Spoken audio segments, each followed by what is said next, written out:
Good morning, guys. This is Amro from the Match Guy. I will be the one holding the live with you today, receiving your questions and helping you with your preparation, discussing the most common mistakes, okay, optimizing your USMLE preparation. So, list your questions here.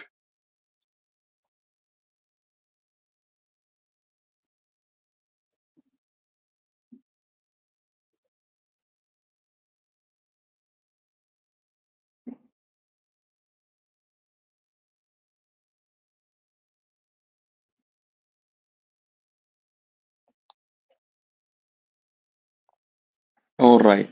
Someone is asking about USMLE resources.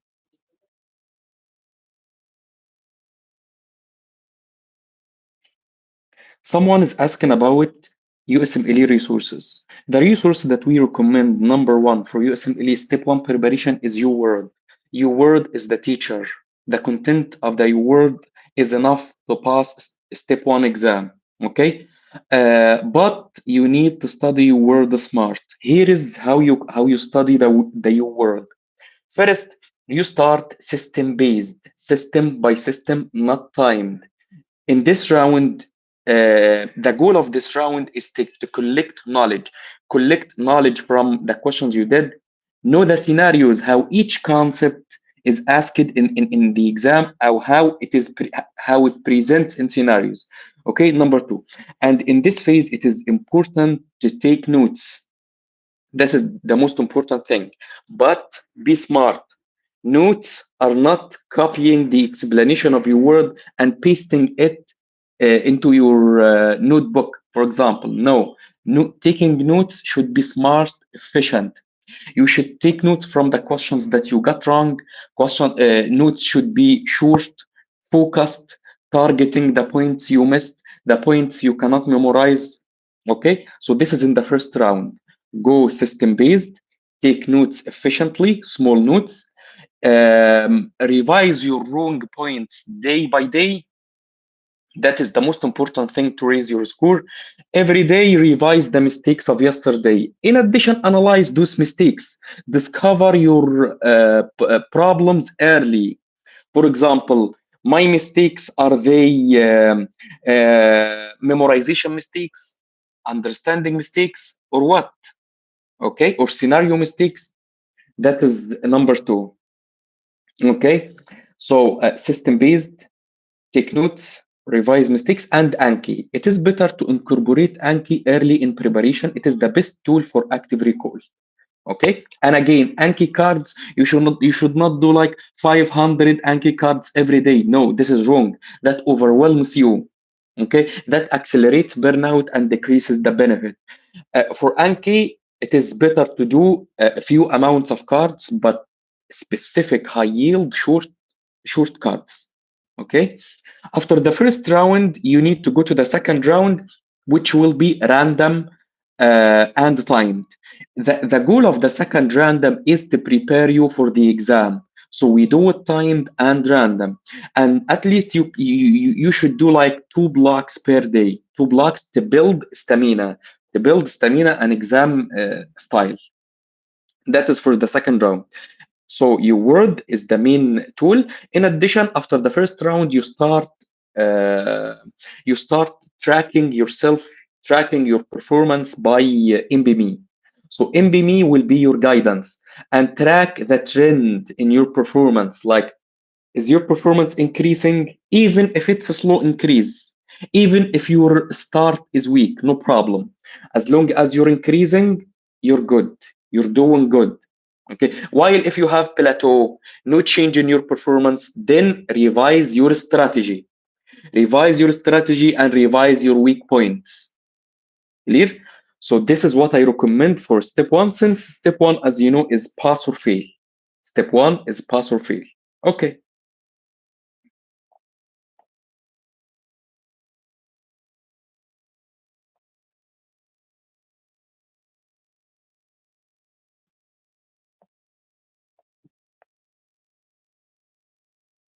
Okay. Someone is asking about the duration of preparation. I cannot. give you a fixed duration, a fixed time in which you will prepare for step one. Okay, because that depends on how many hours available for you to study every day. Is your mind fresh? Like you're only dedicated for study, you're not working, you're not going to medical school. Okay. In addition, that depends on your baseline performance. That depends on your baseline performance. How is that?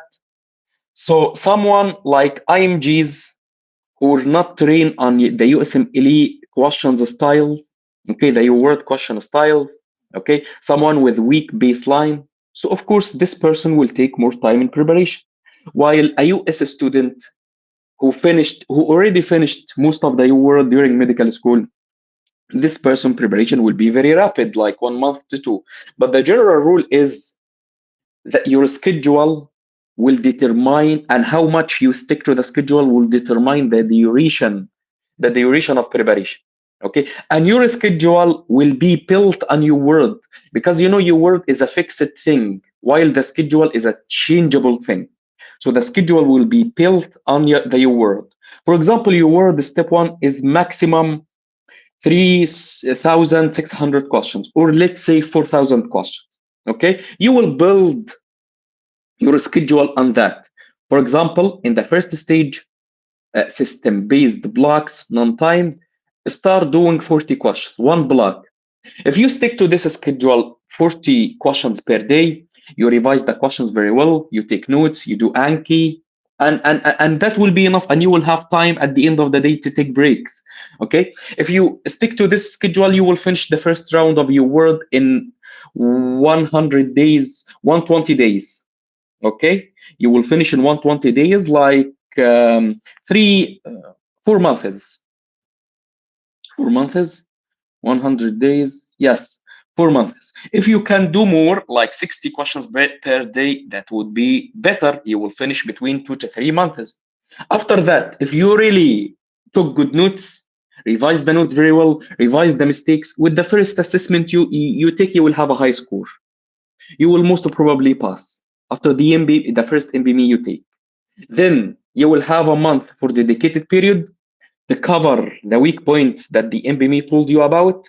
Okay. In addition to train yourself on the exam style, then you will go to your exam. That is for IMG. While for US students, they already are trained on the USMLE style. They already studied the UWorld with medical school. They already have a baseline, a good baseline. So for them, I advise my students to take a baseline MBME. Baseline MBME to know their performance and their weak points. Then we put a plan according to that. Okay. If they passed uh, if they pass the exam or near pass score, we just cover this period in covering the weak points, plus we go rapidly through the most high yield facts. This is what I advise for US students.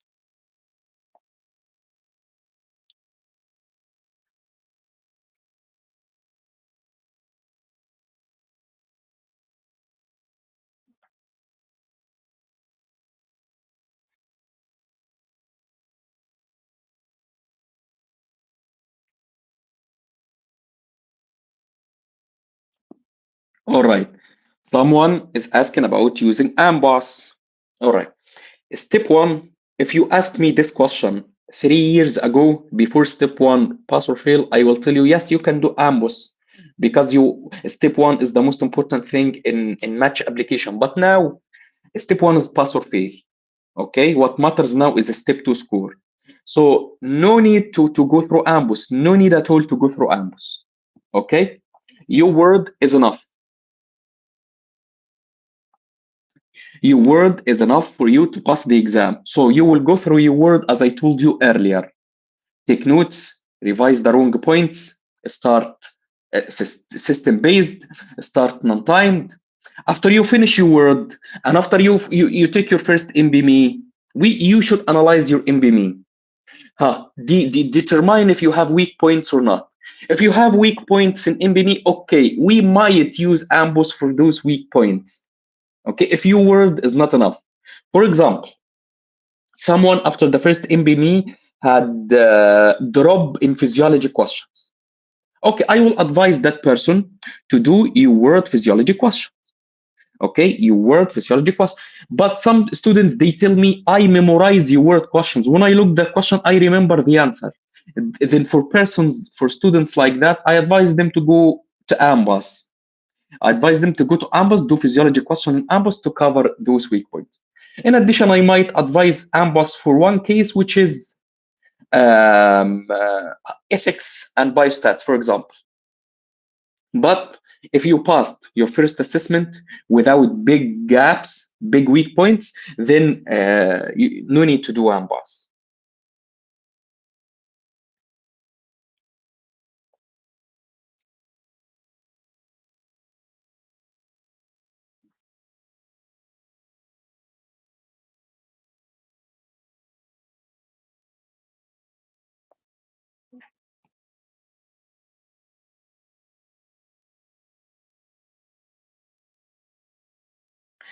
Someone is asking how to revise the NBME the right way. Okay. NBME, guys, is not just a score. It's not just a score. It is more than a score. The report, the analysis of your NBME performance is more important than the score you got. The analysis of your performance is more important than the score you got. How? Look at your analysis. I want you to get 2 points. Number one, compare this NBME with the previous one you took. Do you have progress or not? It does not matter if you scored high or low. What matters is your progress. For example, if you scored 50, 50 is a bad score. Yes, you will be sad, I know. But if you compare the 50 you got with the 40 points you had in the previous NBME, you should be happy. You progressed from 40 to 50. So the trend matters more than the score you got. That is number one. Compare yourself to the previous version of yourself. Okay, not with others. So the 50 you got, compare it with the 40 you got in the previous NBME. That is number one. Number two is the analysis of your report. Like, do you have big gaps in your preparation? Big gaps, big weak points. Having big gaps, big weak points, that should be a happy thing for you. Why? When I see that dropped my NBME score much is having a gap in cardiovascular chapter. I will be happy. Once I fix cardiovascular chapter in 3 or 4 days, I will improve. So something like that is a happy new for me. Okay.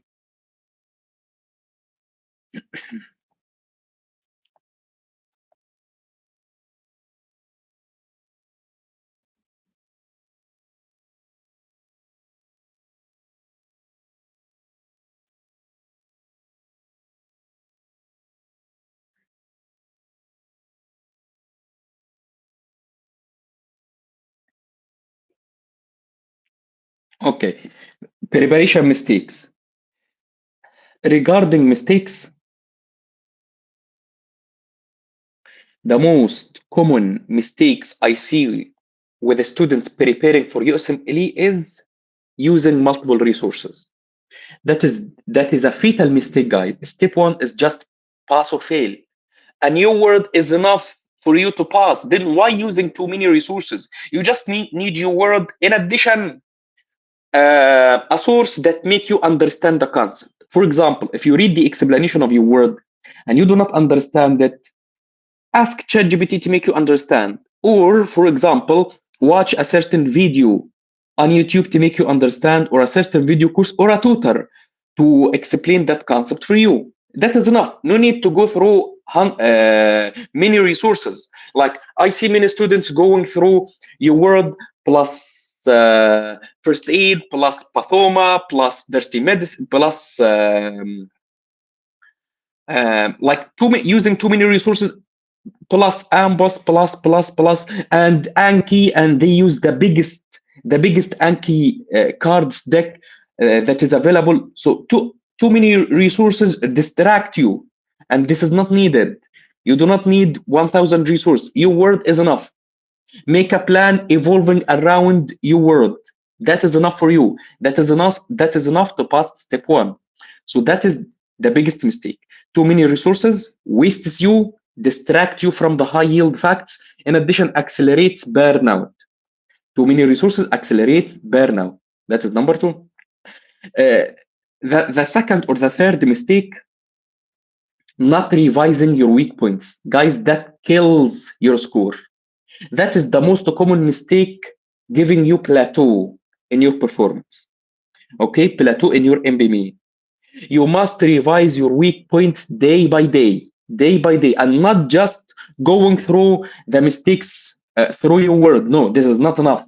Okay, first you need to analyze the pattern of mistakes. Analyze the general all performance. What type of mistakes is the most common one in my preparation? Do I suffer from memorization problem? Then okay, I will use Anki more to help me memorize. Is the problem I have is scenario problem? I know the topic, but I do not know how it is asked in the question. Okay, I know the topic, but I keep getting the question wrong. Then this is scenario problem that is fixed by doing many questions, and fixed by a tutor, a mentor that guides you, going with you through a concept by concept, telling you how each concept is asked in the exam. So this is the second or third mistake. Not analyzing your weaknesses, your wrong questions day by day. Number three, studying without a schedule. Studying, guys, a schedule is like, how to say it? A schedule is your inner conscious. A schedule tells you, are you doing good or are you doing bad? How is that? Let's say today I studied 40 questions. Today I started 40 questions. Then at the end of my day, should I be happy or should I be sad? Did I do enough or didn't I do enough? So schedule will tell you, if my initial schedule give me 40 questions per day, at the end of the day, when I do the 40 questions, I will be happy. I did the job. I did the task of the day. So schedule tells you, are you going well or not? Are you doing enough or not? That is the importance of the schedule. Number two, it accelerates your performance and it decreases the waste in your preparation. For example, if I did 20 questions today, then tomorrow I know that I need to do 60 instead of 40. So the schedule helps you fix the mistakes, compensate for the days that you wasted. Okay, so going on a plan, going on a schedule speeds up your preparation, saves time from blame and too much thinking. Do I do well or not? Okay, and helps from burnout. Mistake number four is going dedicated from the early preparation. Going dedicated from the early preparation is a mistake, and it accelerates burnout. You need to have spare time or time for yourself in the first round, at least in the first round of preparation. You need to have time for yourself, like do a hobby, go to the gym, go out with friends, whatever. Okay, so you need to have the time for you that protects from burnout. Do not be dedicated for study the whole day. All right, so those are the common mistakes I saw with most students I worked with.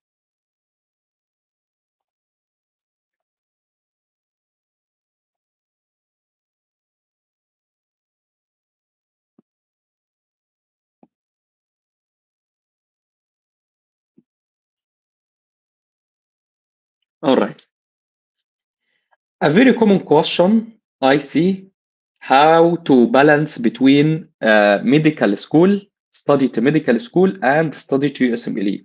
That's a very common question, guys.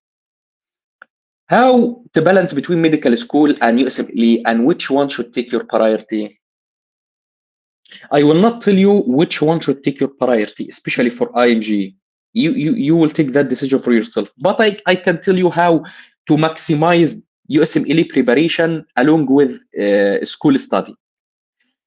the most important thing is to align study for USMLE and study for medical school. For example, study the USMLE topic that you had that day in medical school. For example, I had a lecture today in my medical school about glomerulonephritis disorders. Okay, nephritic and nephrotic syndrome subtypes. So I will open my USMLE sources. I will open my UWorld. I will make questions and those topics, nephritic and nephrotic syndrome. And I will study them very well. I will take notes. I will do the Yankee as I told you minutes ago. So in this way, I covered an important topic for USMLE and I studied for medical school. So be smart in your study. In this way, you study for both at the same time and be effective. Okay? So study the same topic that you had in your school, but from your world. In this scenario or in this context, you prepared for two at the same time. In addition, use your weekends very wisely. In the weekend, go to your world, cover the topics that are not covered in medical school. Like after you finish that chapter, we finished renal chapter. I cover the topics that I had in my lecture, medical school lectures from your world. But after the chapter is done, there are 30 questions not covered in lectures. Then in my weekend, I will do those lectures, then plus revisions, plus doing my wrong points, plus doing Anki. So that will give you the best optimization. Okay. In addition, stick to the first rule that I told about. Do not use too many resources. One resource is enough. Your word is enough plus taking notes. Okay. All right. Another question: how to balance between USMLE study and work? Studying for USMLE while during work is one of the most difficult things. I know. You work for 6, 7, 8 hours per day. You're tired. You wanna go home for rest, and now you need to study for a big thing, difficult thing like USMLE. For people working, guys, especially the old IMG, they have two or three problems. Old IMG, especially those who are working, they do not have much time to study because they work, and that short time available to study daily, they feel tired after work. In addition, they do not have a strong baseline. That is the second problem.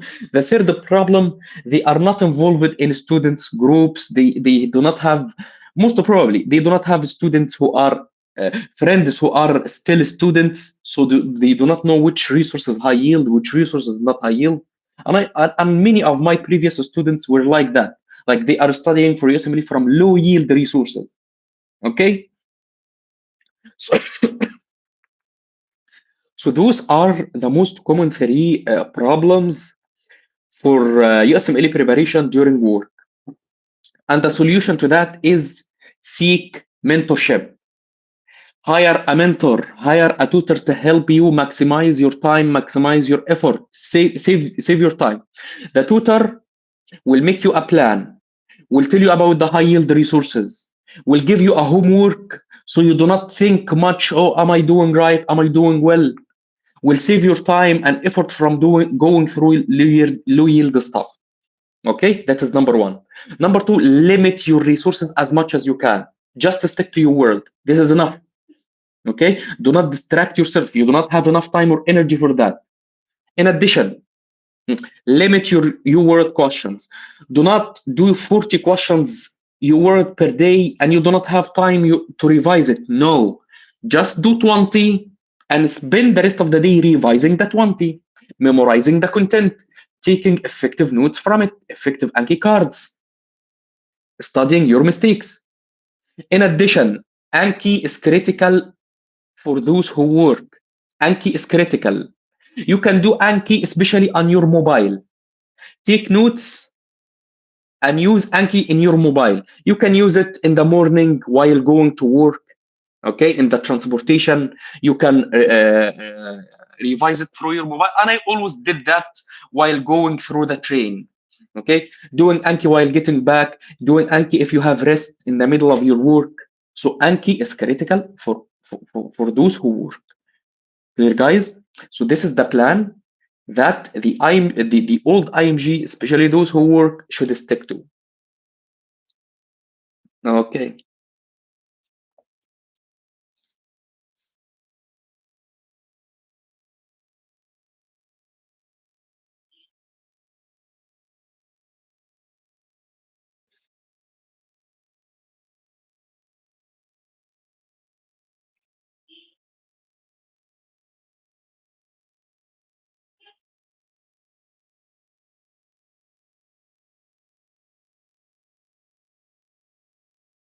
All right. Someone is asking how to solve questions.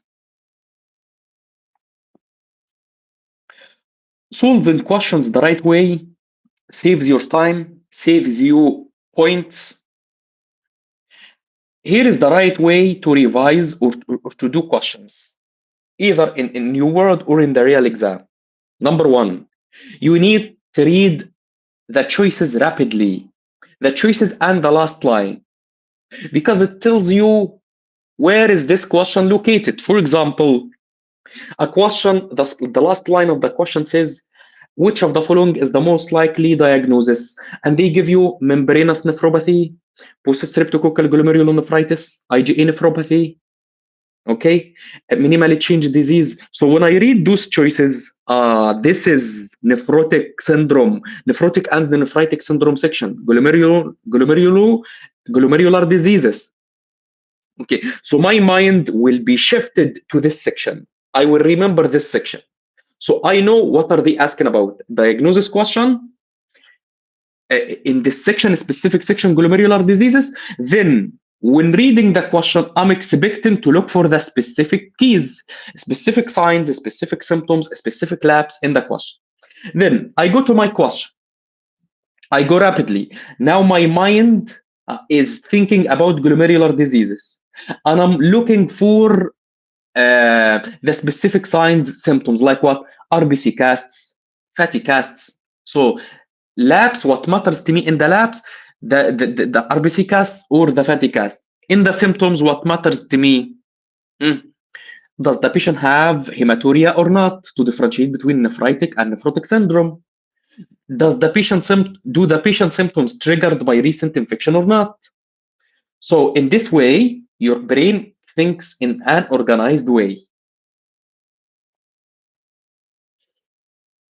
Or in addition, look for the extreme words. Extreme words guide you guys, like acute, acute change, acute symptoms, sudden. The patient tells you words, extreme words like always, never.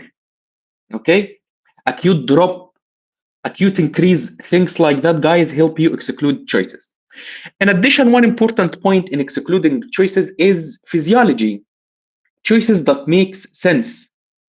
All right. So some choices cannot be explained by logic or physiology.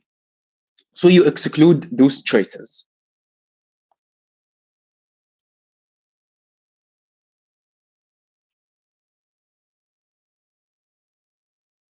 Hmm. Okay. Someone is asking.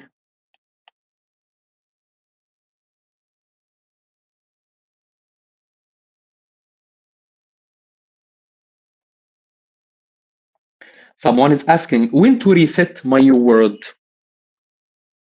When to reset my UWorld. That is a very common question. Resetting your UWorld should be done in few cases. Okay. Number one, the first scenario. You studied your word very well. You took notes. You did Anki. After that, you did NBME. If you passed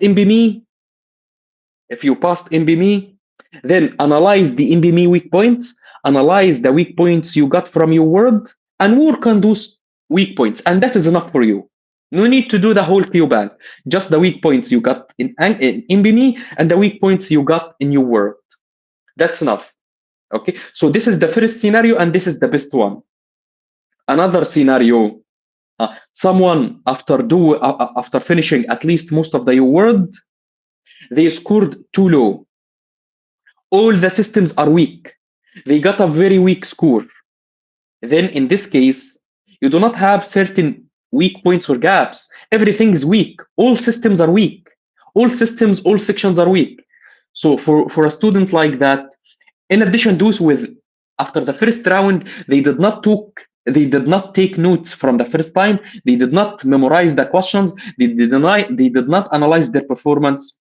So their first round is wasted. They wasted their first round. Then you should reset your word and start again. It looks like you're beginning from zero again. You're starting from scratch. You're starting from scratch.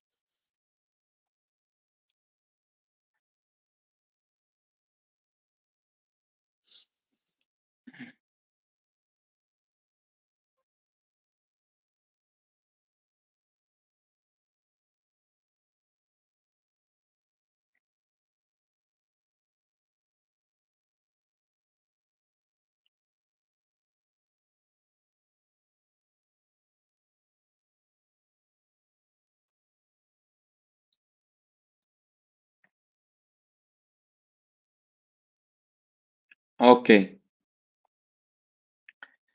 Regarding step two, someone is asking about step two. The mindset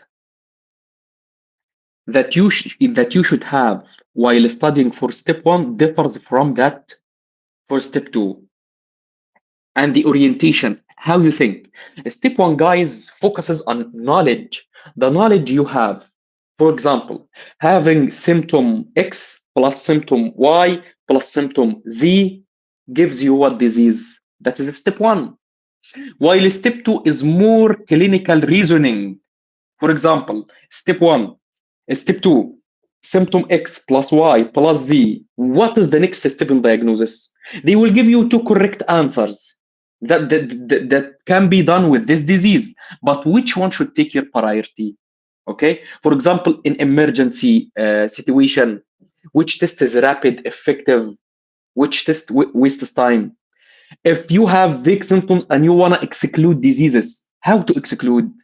Should you exclude the easy, available, cheap tests, or you start excluding by expensive, slow, time-consuming tests? So step two wants clinical reasoning from you. Also in treatment, what is the next step in treatment? Which treatment has the first priority? So step one approach is totally different from step two approach. You need to be smart while studying. And I see these mistakes with my students preparing for step one. They overwhelm their self. They overwhelm their self with knowledge that they will not be tested about in step one.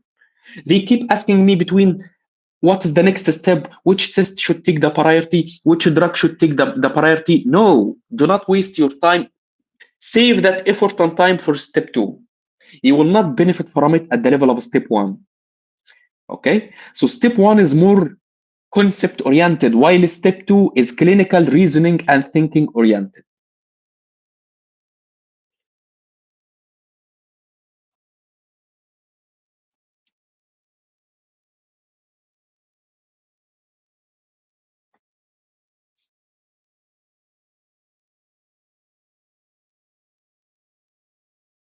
All right.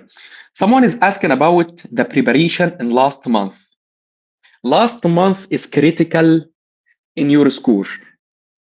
You must prepare well. And here are my advices for the last month. First, know your level, your NBME. You should have a baseline. This baseline NBME will be your start point in following the trend, in following your performance. So start by baseline NBME. That NBME will guide your plan and your preparation. Did you score well in that NBME or not? What about the weak points, the gaps? Are all chapters weak without gaps or not? So this will be your start point. Start by the weakest three chapters, maximum, the weakest 3 or 4 chapters. Analyze your mistakes very well and cover them. How to cover the weak chapters? Hmm. Do those chapters have certain weak topics, or generally the chapters are weak? And cover those points. How to cover them? Your word. Make your word questions around those topics, around those points. Take notes from it. Also ask ChatGPT to give you high yield NBME style questions built on it. Ask ChatGPT to make you Anki cards. So after covering those 4 weeks to chapters, then take another NBME and compare those 4 chapters with the previous NBME. Is there improvement or not? If there is improvement, you're the happiest person in the world. Then look for other weak chapters. What are the new weakest 4 chapter in my NBME? And cover those weak chapters with the same process. Okay, that is number one. All right, so this is regarding the plan. Number two, you must train on exam style questions, random questions and timed. When you do your word question, random and timed, that builds stamina for the exam. Stamina for the exam. Number three, do not insert new sources. You do not need new sources. Do not start sources from scratch. That will kill your preparation. Okay? So do not start new resources. You have already enough resources like UWorld. That's not UWorld and NBME. That's enough to pass the exam. So do not start new resources. Okay. So this is what I advise for the last month of preparation.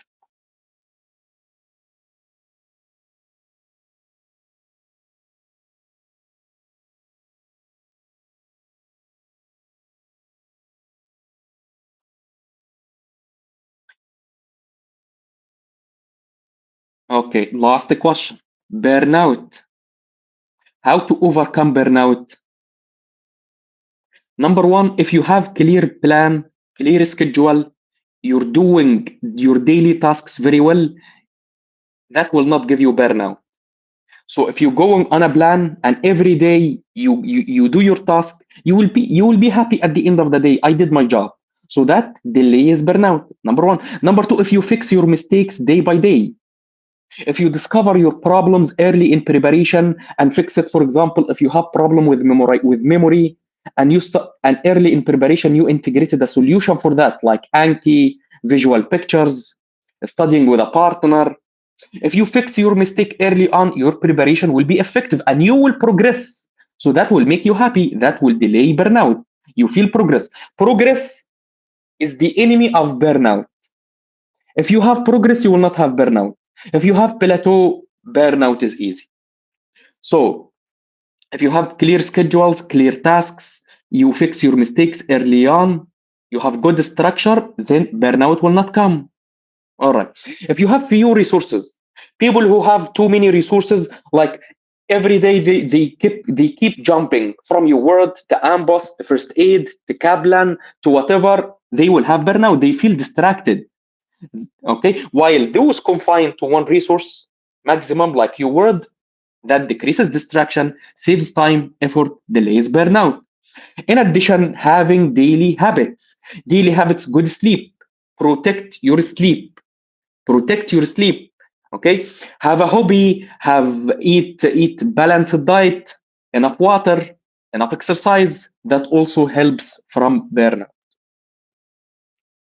All right, guys, those were the most important tips and mistakes you need for USMLE step 1 preparation. I wish I have answered your questions very well. And if you have any questions or suggestions for the next week live, you can text us and we will arrange that for you. See you next week.